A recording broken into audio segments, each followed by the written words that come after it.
सती का योगाग्नि से अपने शरीर को भस्म कर देना, दर्शकों का हाहाकार, शिव पार्षदों का प्राण त्याग तथा दक्ष पर आक्रमण, रिपुओं द्वारा उनका भगाया जाना तथा देवताओं की चिंता।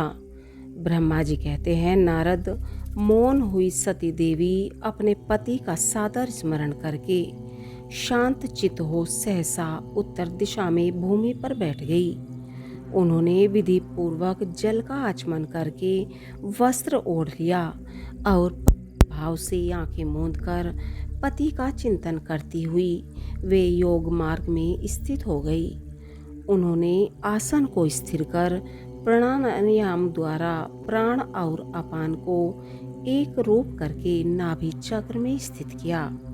फिर उदान वायु को बलपूर्वक नाभि चक्र से ऊपर उठाकर बुद्धि के साथ हृदय में स्थापित किया।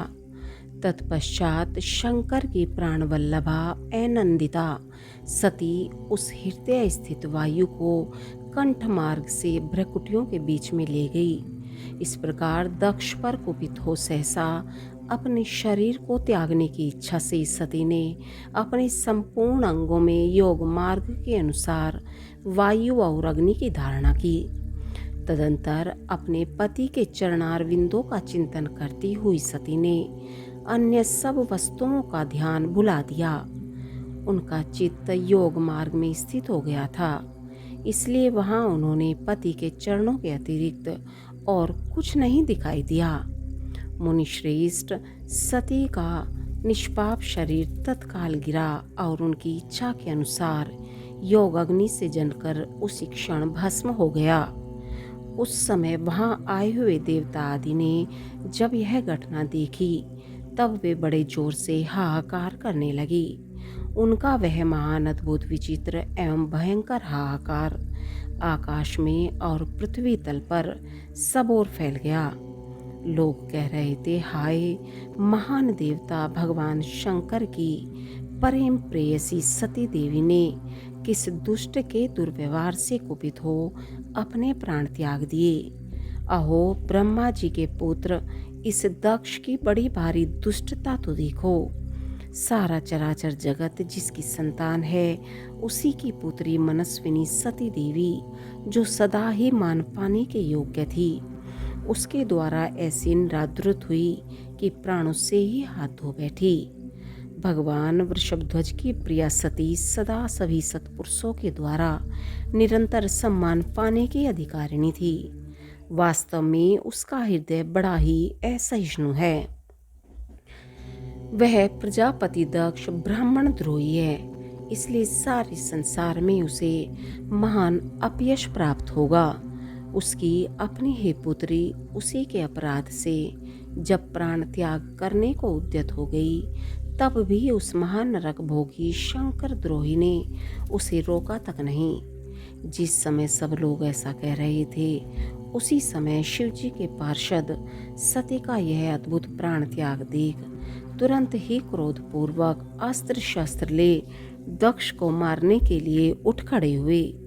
यज्ञ मंडप के द्वार पर खड़े हुए वे भगवान शंकर के समस्त 60,000 पार्षद, जो बड़े भारी बलवान थे, अत्यंत रोष से भर गए और हमें धिक्कार है, धिक्कार है, ऐसा कहते हुए भगवान शंकर के गणों के वे सभी वीर यूथपति बारंबार उच्च स्वर से हाहाकार करने लगे। देवऋषि कितने ही पार्षद तो वहाँ शोक से ऐसे व्याकुल हो गए कि वे अत्यंत तीखे प्राणनाशक शस्त्रों द्वारा अपने ही मस्तक और मुख आदि अंगों पर आघात करने लगे।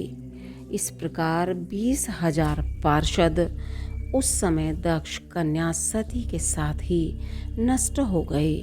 वह एक अद्भुत सी बात हुई। नष्ट होने से बचे हुए महात्मा शंकर के वे प्रमथगण क्रोध युक्त दक्ष को मारने के लिए हथियार लिए उठ खड़े हुए।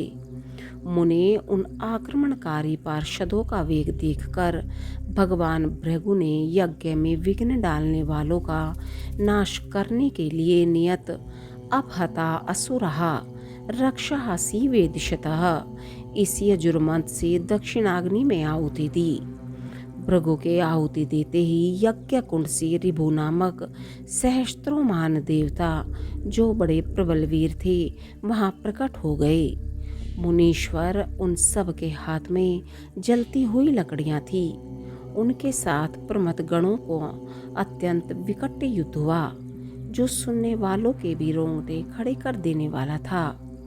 उन ब्रह्म तेज से संपन्न महावीर ऋभुओं की सब ओर से ऐसी मार पड़ी, जिससे प्रमथ गण बिना अधिक प्रयास के ही भाग खड़े हुए।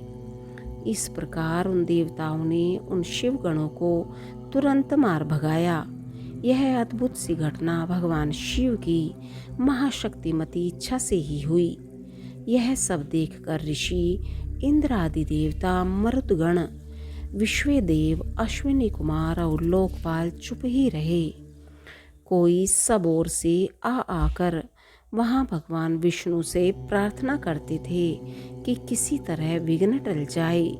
वे उद्विग्न हो बारंबार विघ्न निवारण के लिए आपस में सलाह करने लगे। प्रमथगणों के नाश और भगाए जाने से जो भावी परिणाम होने वाला था, उसका भली भांति विचार करके उत्तम बुद्धि वाले श्री विष्णु आदि देवता अत्यंत उद्विग्न हो उठे थे। मुने इस प्रकार दुरात्मा शंकर द्रोही ब्रह्म बंधु दक्ष के यज्ञ में उस समय बड़ा भारी विघ्न उपस्थित हो गया।